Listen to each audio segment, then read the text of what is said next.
Hi, this is Cherry, and it's the final day here at WonderCon in Anaheim, California. But I'm getting my geek on with the Power series streaming on Sony Playstation. So I'm talking to Justice about his new series, Powers. How are you doing? I'm doing great. This is pretty awesome. My first convention, so. Oh, it is? Yeah.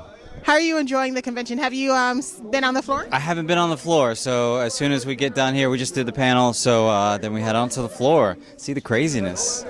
So how is the fan base treating you on social media? Are you getting a lot of love?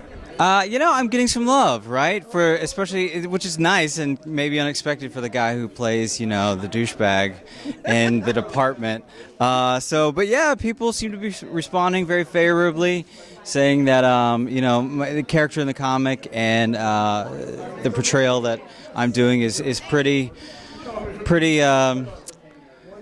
concentric, I guess. Like, it's good. When I got the role, my mom was like, so tell me about the part. And I was like, ooh, you're not going to like this guy at all. But, I've had a good time playing him, and people have been responding well, so. Now, when you were researching the role, or even auditioning, did you read the comic first, or did you try and go in blind? So, when I had the audition for it, I didn't know what Powers was at all. And actually, I had a couple of auditions for big name things that I knew, so I focused all this attention on this other stuff.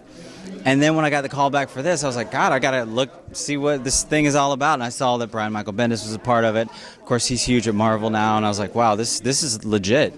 So I wasn't able to get any copies of the comic before I actually auditioned, but I just kind of went in there with a sense of who this guy was, which is kind of a playful douchebag that says what he thinks. And after the audition, Charlie Houston, who is the creator of the show, he was like, wow, you just are this guy, right? And I was like, yeah, just don't tell my mom that, That is so funny. Yeah. So as a series, when you guys started filming, did you get a chance to read the comic, or did you say to yourself, I nailed it as it is, so I don't need to sort of study the comic? Well, obviously I nailed it, but no, I did. I was curious to see what the comics were, and I wanted to honor that because it did have a very big and loyal fan base, and so I didn't want my portrayal to be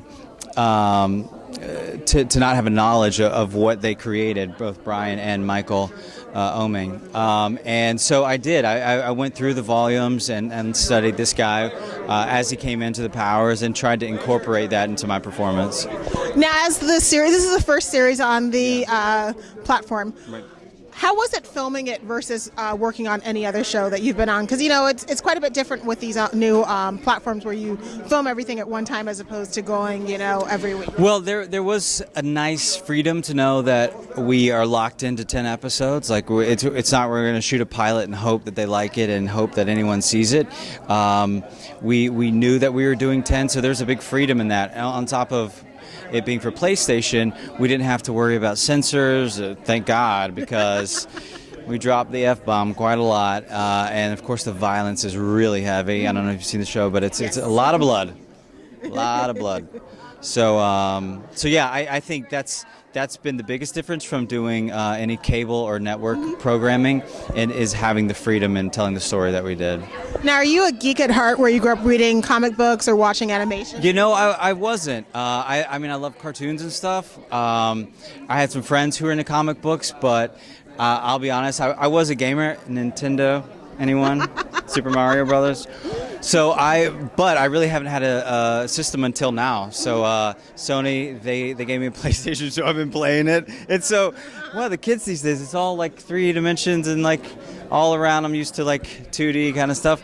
But I am a kid at heart, so all of this does play into my own sort of sensibilities, and I have such respect for the stories that are being told now in graphic novels, and now those, of course, being translated onto the big screen and the small screen. I mean, it's really popular these days. It's really crazy how big the platforms have changed with the way that it looks now. Yeah. Sorry, I just wanted to make sure I wasn't going to get cut. Are we good? Oh, one last question. Oh, okay. So what did you have to do to get ready for the show? Did they have you work with a stunt coordinator? Did they have you, change your body a little bit? Which, I might add, is a very nice body. Hey, stop it. No, No, bragging, don't. mister. Don't stop it. Come on. No, that's very nice of you. Yeah, I mean, I didn't have a lot going on in Atlanta where we were filming, so yeah, it worked out a little bit. I told Charlie I'm gonna be ready for my, scene if I have to go shirtless, but which didn't happen, sadly. I know.